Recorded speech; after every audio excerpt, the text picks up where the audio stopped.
desceram para o mar. E tomando um barco, passaram para o outro lado, rumo a Cafarnaum. Já se fazia escuro, e Jesus ainda não viera ter com eles. E o mar começava a empolar-se, agitado por vento rijo que soprava.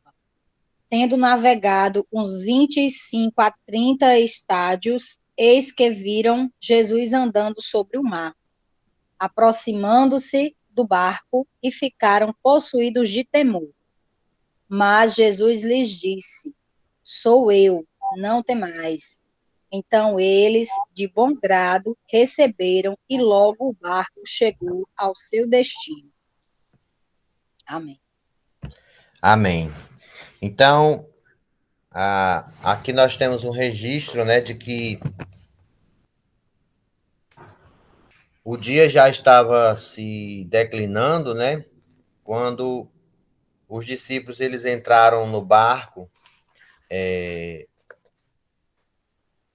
por ordem do próprio Jesus, né? E muita gente pensa que só passa a luta se tiver em desobediência, né? Já fica aí o primeiro aprendizado, né? É verdade.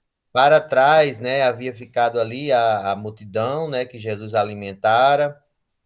Então ele decidiu ir para o outro lado, né? E ordenou os discípulos que fizessem essa travessia, né?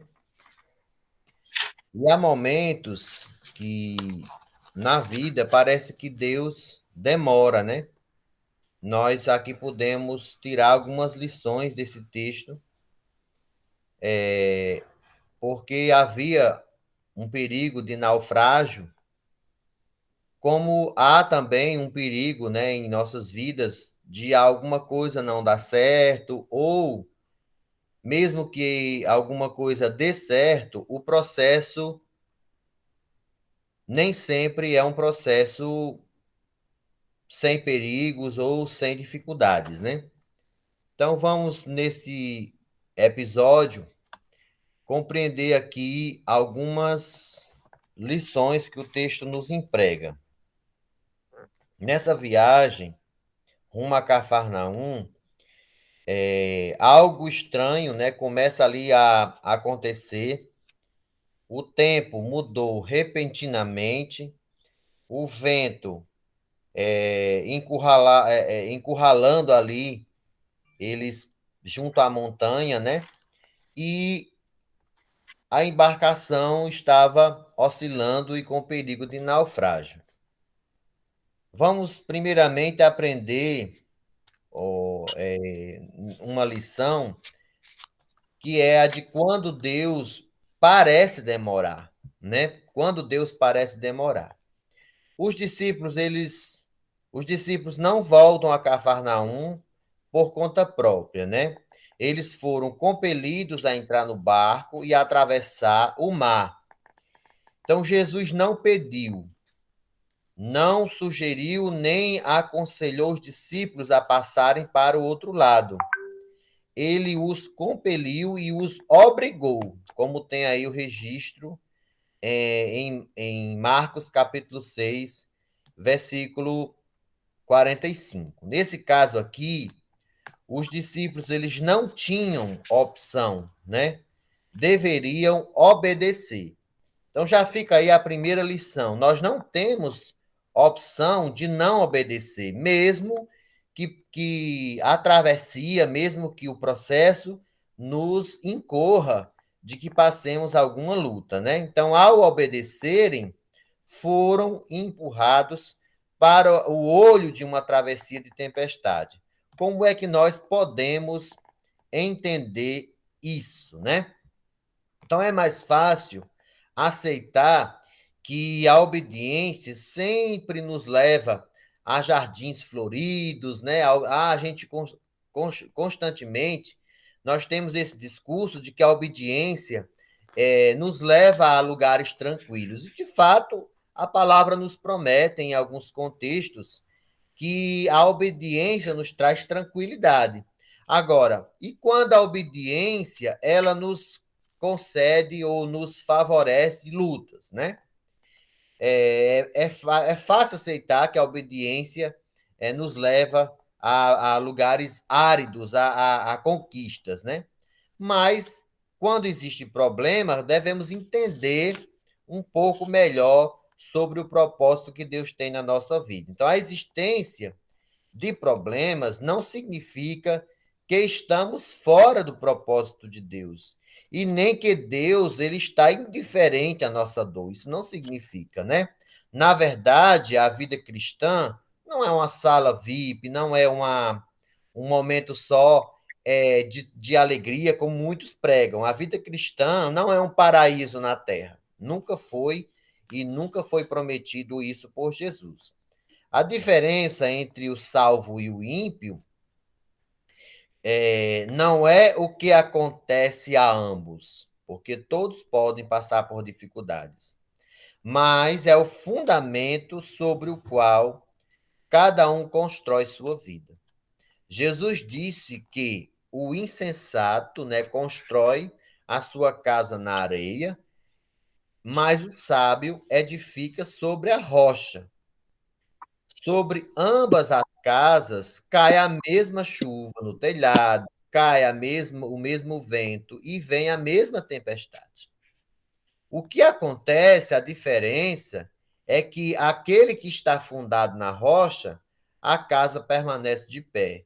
Mas aquele que está fundado sua vida na areia, tem ali a sua vida destruída, né? A sua casa, ela é destruída.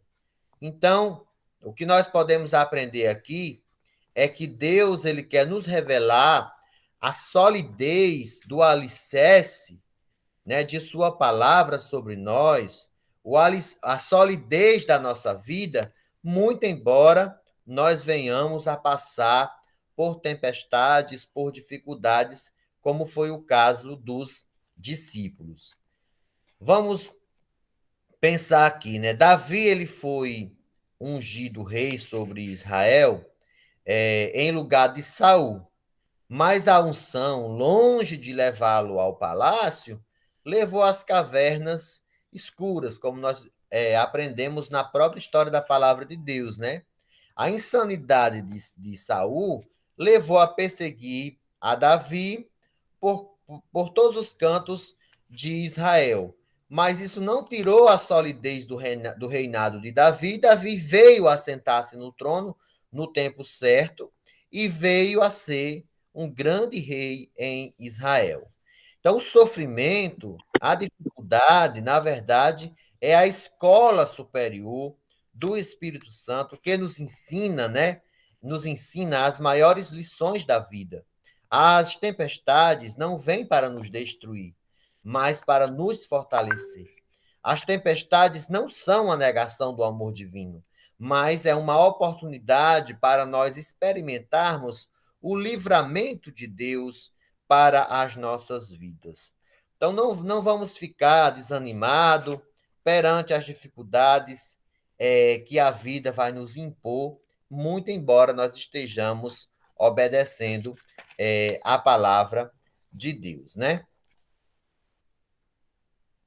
Nós somos informados, inclusive, pelo evangelista Marcos, que Jesus ele despediu a multidão, os discípulos despediu, melhor, que Jesus despediu os discípulos antes de despedir a multidão. A pergunta é por quê? Vamos ver aqui pelo menos duas razões. Primeiro, porque Jesus gostaria, né, tinha o propósito de livrá-lo de uma tentação, porque Jesus foi tentado a ser ali elevado governador. Então, Jesus livrou os 12 ali daquela dificuldade que seria eles enfrentarem uma tentação, né? Algo que levaria ao prazer e ao conforto, né? Segundo, para interceder por eles na hora da prova, porque Jesus ele passou a orar pelos seus discípulos, né? Vamos aprender então a segunda lição que esse texto nos traz, que é quando as circunstâncias elas fogem do nosso controle. E eu acredito que todos nós passamos por uma experiência nesse sentido. Nós gostamos de controlar a nossa própria vida, né? Nós nos organizamos, nós preparamos uma renda para termos mensalmente, a gente organiza a nossa casa, faz as nossas compras, no sentido de uma certa forma, na medida em que nós temos a necessidade, né, nós vamos fazendo a intervenção de acordo com o nosso planejamento. Assim é naturalmente a nossa vida. Só que há tempos e tempos, e há momentos em que as circunstâncias elas fogem totalmente do nosso controle. Vamos ver o que tem o texto a esse respeito, né? Então, à beira da noite, quando os discípulos estavam no meio do mar, a tempestade chega. Então, está no meio e vira assim uma tempestade, isso significa que eles nem podiam prosseguir e nem podiam retroceder, porque o perigo era o mesmo, né? Então, se prosseguisse, tinha tempestade, se voltasse, o perigo também era iminente. Então, a tempestade chega e o vento começa a soprar. Então, os discípulos tentam remediar a situação. Alguns deles eram pescadores, conheciam como ninguém aquele lago, que tinha aproximadamente 21 quilômetros de comprimento por 14 quilômetros de largura. Então, o Mar da Galileia tem uma peculiaridade, ele fica cerca de 180 metros abaixo do nível do mar, encurralado pelas montanhas de Golã do lado oriental e pelas montanhas da Galileia do lado ocidental. Então, o ar frio vindo dos planaltos a sudeste, e sobretudo do Monte Hermon ao norte, pode entrar de repente para deslocar o ar úmido e aquecido sobre o lago, agitando a água para ficar violenta. Então, por isso que aconteceu aquela tempestade, porque aquele contexto era favorável para isso. Então, os discípulos foram apanhados de surpresa. Quantas e quantas vezes nós não somos apanhados de surpresa, mesmo que nós tenhamos um certo controle sobre as nossas vidas, há momentos em que nós temos que recorrer inteiramente o nosso controle a Deus, né? Então, quanto mais se esforçam, mais o mar se agitava. Então, aquilo que lhes parecia doméstico torna-se um monstro indomável. Aquilo que era algo corriqueiro, que já fazia parte do cotidiano deles, que era aquele mar, estava numa situação bem difícil, né? Então, o barco começa a encher de água e o naufrágio se tornava algo iminente. Então, o pavor começa a tomar conta deles. E as circunstâncias mostram a sua carranca. Então, a morte parecia chegar até as suas vidas. E não era Cafarnaum, né? Porque eles saíram com o propósito de ir a Cafarnaum, mas parecia que o destino deles era a morte. Então, quando as circunstâncias fogem do nosso controle, eu acho não, tenho certeza que a palavra ela vai nos ensinar, é o ponto mais ápice para a gente aprender a ser dependente de Deus. Aliás, a maior demonstração de maturidade que nós podemos ter é quando nós somos totalmente, temos a consciência dessa dependência de Deus. Bem, aí vamos lá. No versículo 19, vamos aprender uma outra lição, que é a lição de que quando o medo é infundado. Diz o evangelista Mateus que, na quarta vigília da noite, Jesus veio com os discípulos. Isso significa que já passava das 3 horas da madrugada.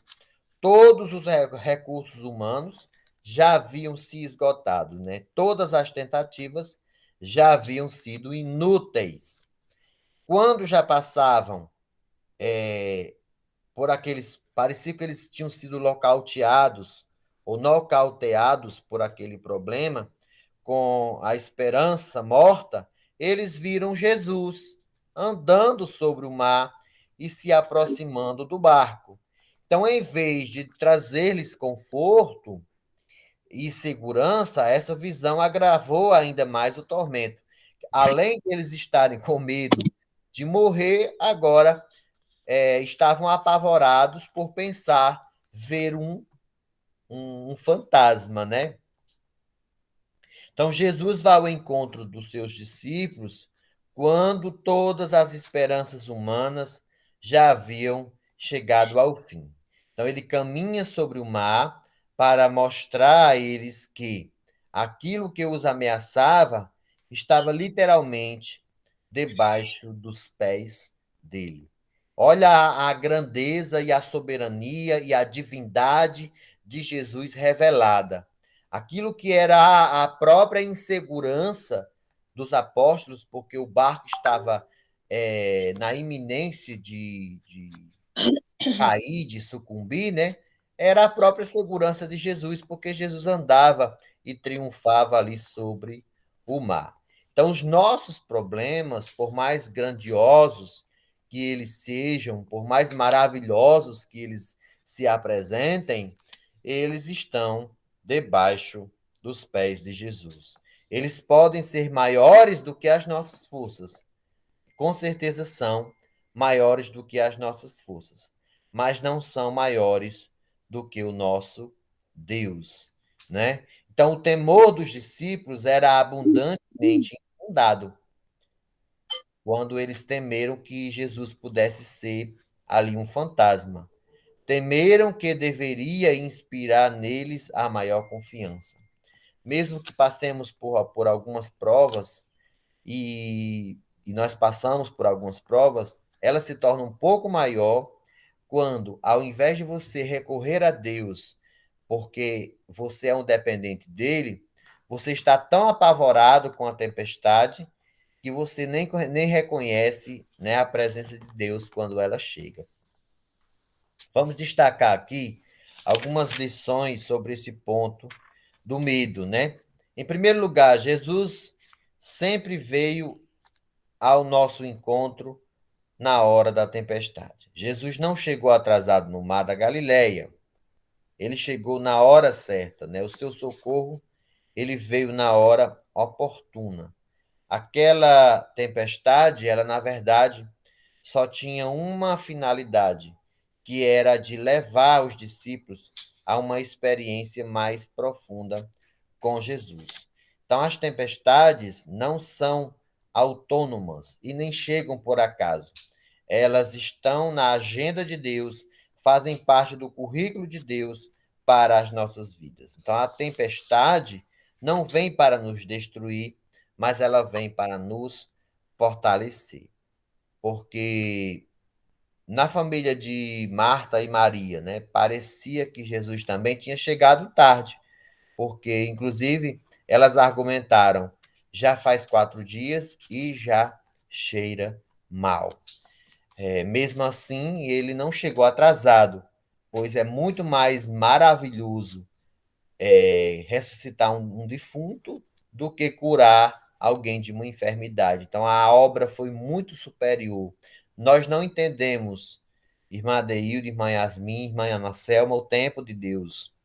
E nós não podemos ensinar Deus como ele deve trabalhar, né? Ah, você deveria ter vindo em certo tempo, porque ele é quem sabe de todas as coisas. Em segundo lugar, Jesus vem ao nosso encontro na hora em que todos os nossos recursos eles acabam, porque dessa forma Deus ele é mais pedagógico para nos ensinar que embora nós não tenhamos os nossos recursos, ele pode chegar com a sua providência. E em terceiro lugar, Jesus vem ao nosso encontro caminhando sobre o mar, ou seja, caminhando e triunfando sobre o nosso problema, mostrando que ele é maior do que a nossa dificuldade.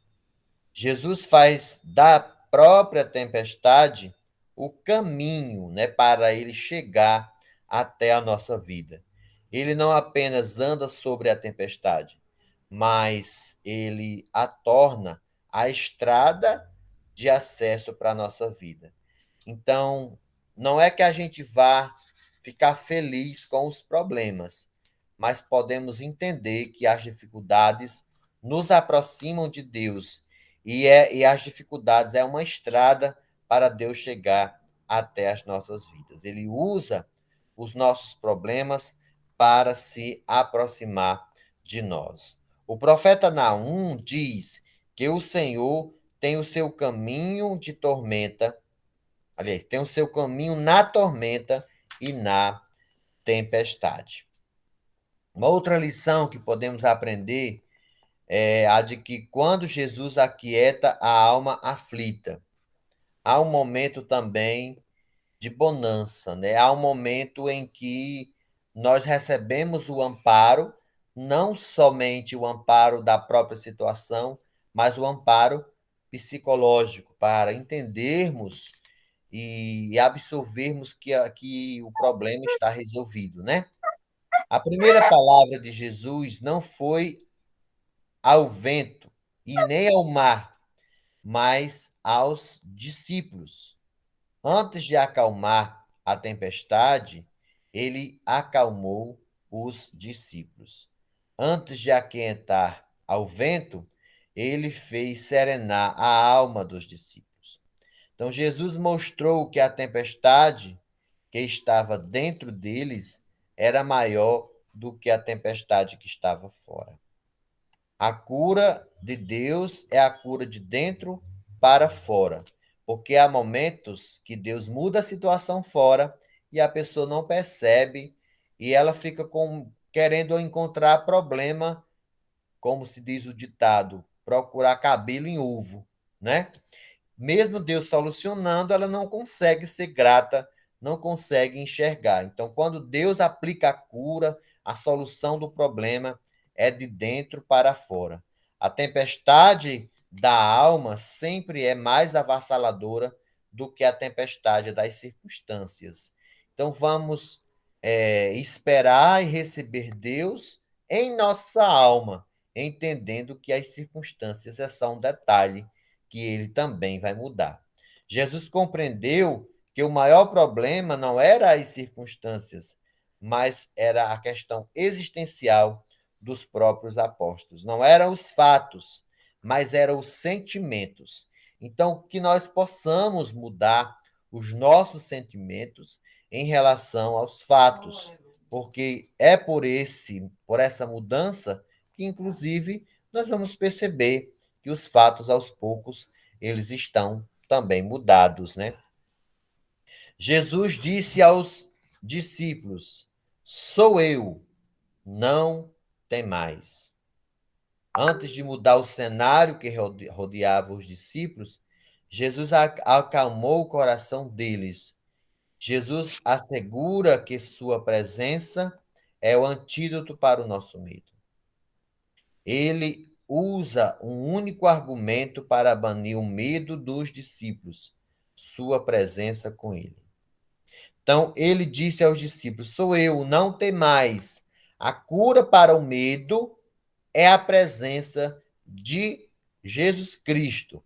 Onde Cristo está, a tempestade se aquieta, o insuportável se torna suportável e as pessoas atravessam o vale do desespero sem se desesperarem. Então, a presença de Cristo, ela é para acalmar os nossos sentimentos. Jesus acalma os discípulos, né? Dando uma ordem: não tem mais. O medo embaça os olhos da alma. O medo embota o discernimento. A pessoa fica sem discernir o propósito espiritual. o medo, né, torna a pessoa pálida, né? O medo torna-se a pessoa apaca. Que que nós possamos receber a palavra de Jesus hoje, né? Não temais. A próxima lição, quando além dessa que é a de aquietar a alma aflita, é a lição de que quando Jesus vai conosco, sempre nós chegamos ao nosso destino. Não importa se durante a caminhada, né, isso tenha dificuldade, tenha tempestade, tenha empecilhos. Então, Jesus chegou na hora da crise mais aguda que os apóstolos passavam, né? Acalmou os discípulos, acalmou o mar, entrou no barco com eles e todos chegaram salvos e seguros ao seu destino. Então, o destino daqueles discípulos não era o fundo do mar, mas era Cafarnaum, conforme a palavra de Jesus, né? Então, aqui nós podemos entender que nós cruzamos o vale, nós atravessamos os desertos, nós passamos pelos problemas e podemos chegar ilesos ao outro lado quando nós estamos em companhia de Jesus Cristo. Então, o evangelista Marcos nos informa que, quando Jesus subiu ao barco dos discípulos, o vento cessou. Quando os discípulos receberam Jesus no barco, este logo chegou ao seu destino. Então, você também chegará salvo e seguro ao seu destino quando você estiver com Jesus em seu barco, né? Então, a tempestade pode ser terrível e até longa, pode até retardar, pelo menos na sua visão, a sua chegada, mas você chegará. Nunca impedirá que você chegue ao seu destino. Então, quando ele está conosco, nós chegamos ao nosso destino. Veja que no Evangelho de Marcos 6:21, eu acho interessante que diz assim, é uma coisa imediata, né? Este logo chegou ao seu destino. Então, quando Jesus entra no barco, eles chegam ao destino de forma imediata, né? Glorificado e exaltado seja o nome do Senhor. Então, a grande lição desse nosso texto de hoje, né? É de que a vida nos traz dificuldade, um mar revolto, né? Mesmo estando em obediência, só que nós temos essa segurança de chegar ao outro lado, porque nós estamos em companhia de Jesus Cristo. Amém? Alguma pergunta, comentário, irmã Adeilde, irmã Ana Selma e irmã Yasmin? Amém. Muito simples, claro e objetivo a explanação de hoje. Bem fácil de compreender. É só.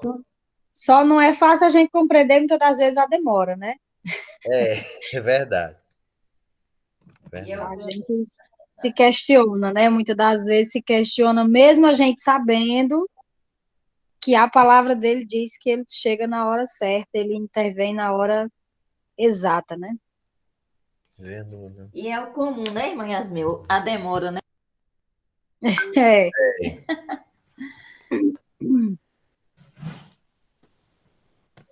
Pois vamos orar com a irmã Ana Selma aqui para a gente encerrar.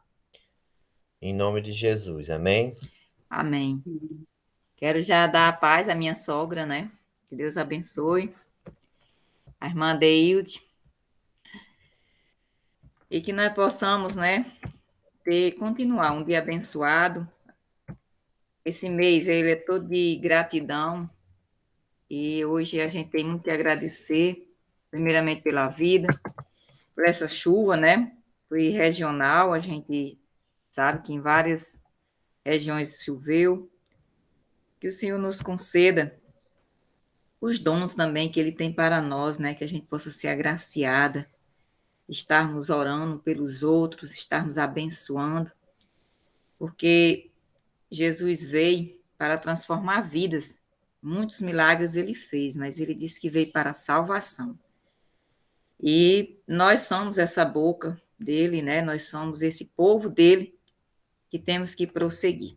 Soberano Deus, Pai amado, Pai santo e Pai querido, muito obrigada, Senhor, pela tua palavra maravilhosa, que hoje, Senhor, nos ensinou.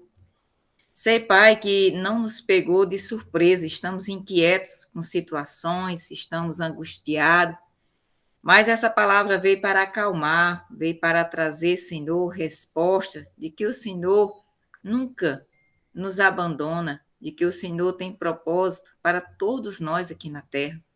Continua conosco, Senhor. Quero apresentar aqui a irmã Deilde, a tua serva, Senhor, que é uma escolhida tua, que é protegida por ti, que o Senhor possa abençoar hoje sua saúde, seus projetos, sua casa, sua família.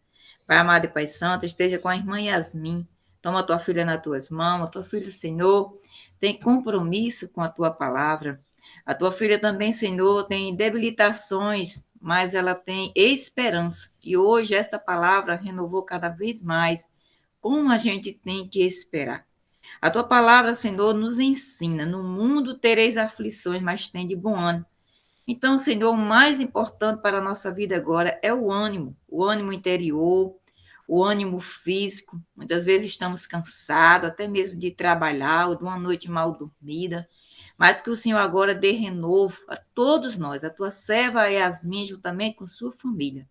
Visita aqui, Senhor, minha vida, do meu esposo, nos guarda, nos livra de todo mal. Eu quero, nesse momento, interceder, Senhor, por todo, meu Pai, aquele que te busca neste momento. Não importa se estão em hospitais, estão em cárceres, estão, Senhor, em praias, estão, Senhor, em locais, meu Pai, às vezes escaldantes, às vezes, Senhor, como esta palavra hoje, em tempestade, em muitas aflições. Mas chega agora, meu Senhor, em nome de Jesus. Chega, Senhor, com a tua presença, porque tua presença ali fez diferença. Com a tua presença, o mar, meu Pai, se acalmou. Com a tua presença, Senhor, tu mostrou para aqueles homens que tu andas sobre as águas. Assim, Senhor, em outra parte, diz que se nós tivéssemos a fé do tamanho do grão de mostarda, nós andaríamos também sobre as águas. Nesse dia de hoje, Senhor, não sei, Senhor, qual é a causa que nós temos que andar sobre ela para vencer, mas tu sabes. Assim, ó Deus, visita todos nós que estamos aqui agora e aqueles que estão ausentes.